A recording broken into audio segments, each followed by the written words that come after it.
GLASS stands for the Gender Learning Advocacy Support System of Baltimore. We call it GLASS Baltimore Inc. affectionately. It was a proposal that I sent to Open Society Institute of Baltimore to do a support network, a support system for transgender people. There are so many services that are available to the average citizen in Baltimore that are inaccessible to transgender people. So what I wanted to do was to create a support network so that people who were transgendered had a place that they could go, they can get access health care, they could access education, employment opportunities, and actually have someone who was an advocate for them that went before them, before they went to apply for the job, someone had actually gone to do the education with the employers. We found that was necessary basically because a lot of times what happens is people just don't know what to call people who are transgender. Sometimes I have clients who say that they have issues as far as they need a tooth pulled or they're not have been feeling well. Where can I go for health care? I'm really trying to find a job. What can I do? Sometimes the referral is me. Most times the referral is me. I have to actually give them as much as I possibly can because this city does not have any resources for people. They are 1, 2, 4, 6. Abandoned. And it's like, you know, you have a lot of houses up here that have potential. All these houses are great structures. Most of the ones that are abandoned are owned by the city, and what they do is they just turn a blind eye to it. GLASS Baltimore has been trying to, my organization has been trying to get the city to work with us to get one of these or two of these abandoned houses so that we can turn it over and use it as shelter for transgender people.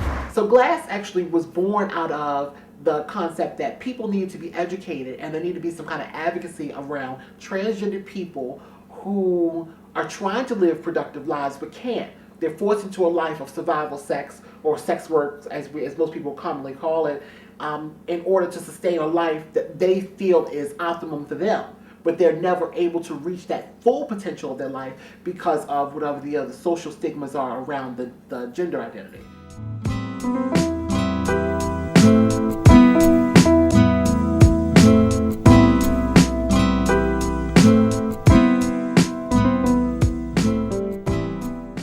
Transgender support group to white transgender people are. It's just a forum to exchange information, doctors, hormones, etc. When, as women of color, when we think of a support group, we think of fried chicken, girl, how you doing, life skills, what's going on for real in your life, and somewhere where you can not necessarily dump it, but be able to share it in a free space, and hopefully walk away getting some suggestions and help with it. But even if you don't get that, at least you got a chance to say it. So the dynamics are quite different.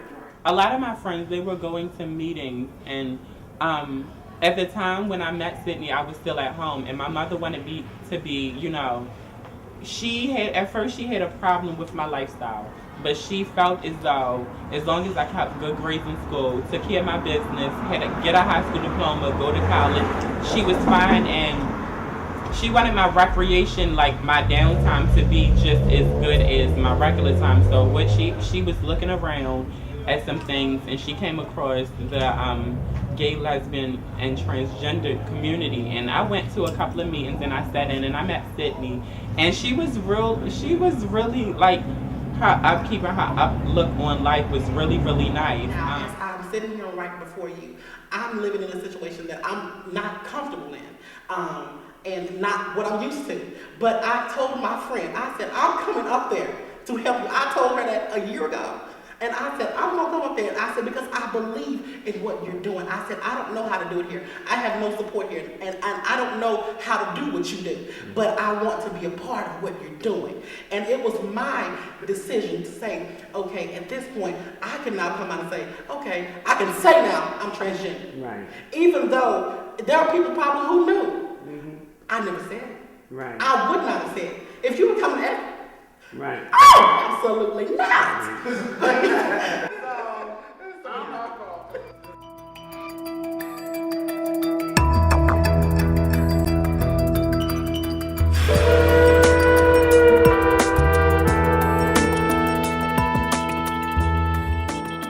When you think of transitioning and transgender children, it's not just us. It's my sister, my mother, my father, my grandmother, my pastor.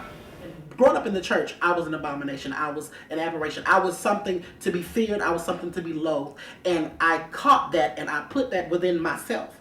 And a lot of people within the transgender community, they go through that. And a lot of times they don't know how to come out of that, and that's what's most important. Learning to love yourself, learning to care for yourself, learning how to take care of yourself is one of the most important things that anyone in the trans community could ever learn. Personally, I have a lot of friends that do things that they don't have to do like really for money, because a lot of my friends that are transsexuals like prostitute and do things like that. So me personally, I'm trying to set a high more standard for myself, as though like I don't have to do all those things, you know, and exploit myself to make a little bit of money. So like doing hair on the side, that keeps money in my pocket to take care of like all my expenses and stuff while I wasn't working. But I start work tomorrow. I'm really, really happy because God is really good. If I didn't have God, if I didn't have a God in mind, I wouldn't have made it. And so I don't ever want the girls to feel like, in particular the girls that come behind us, that you have to give up whatever supreme being that you have. You don't have to give that up. One of the greatest things that I had was defining my relationship with the God that I serve.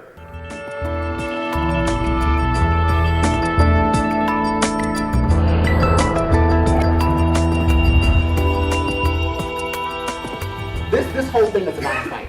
It's about not necessarily about us, because we're in school, we're working, we have our houses, we have spouses, and we go on and do our own lives just like anybody else did. But there's someone else who's coming behind us who's not going to have that opportunity. There are girls who are actually out in the street, men and women who are out in the street, addicted to substances, who are infected by disease, who are unable to access health care, who are homeless, all because they're transgender, because their parents don't understand it. So that's probably the hardest thing about the transition process to me, is the fight. Is that it's something that you can't pull out of. Because you are who you are and you live in this world, you have to continue the fight, because it's just the adversarial process that you're in. I took the CO test to be a correctional officer.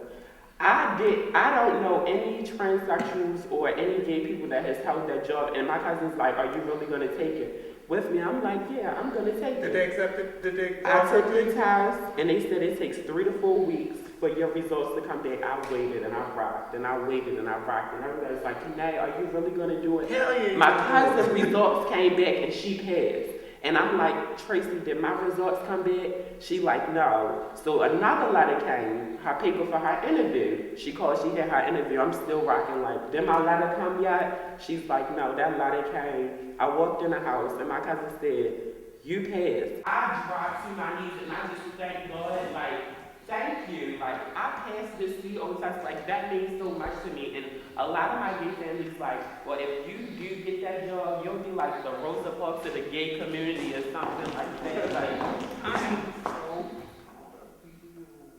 Thank you. Oh, I'm so proud of you. I'm not going to cry tonight, y'all. You are the Rosa Parks girl. You better go up in there with that CO.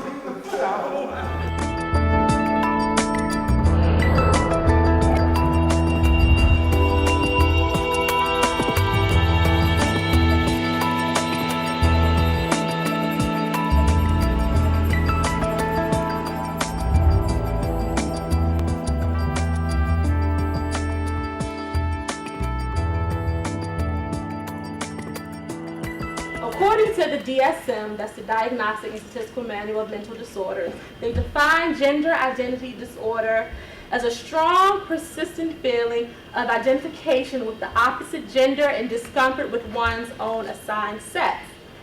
But when you say disorder, it just adds a negative to it. It just gives you ammunition to clearly not understand it and not want to understand it, because you go, oh, they just crazy. It's hard to treat a transgender client for general medical conditions. And if you haven't done the work in here and you haven't accepted you in here, I always tell the younger transgendered women that you can't wear your vagina on your face. And you'll never be a woman. And so I've had so many guys to say to me, well, what does that make me if I date you? Does that make me gay?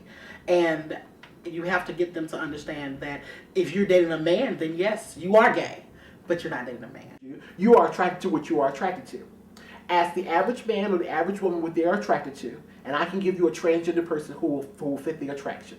If a man said he's attracted to a tall, brown, short-haired woman, I can find a transgender woman who's tall, brown, has short hair, he may just very well be attracted to, probably will be. If you find a woman who says, I like muscular men who have facial hair and short hair, I can find you a transgender man who will fit the profile.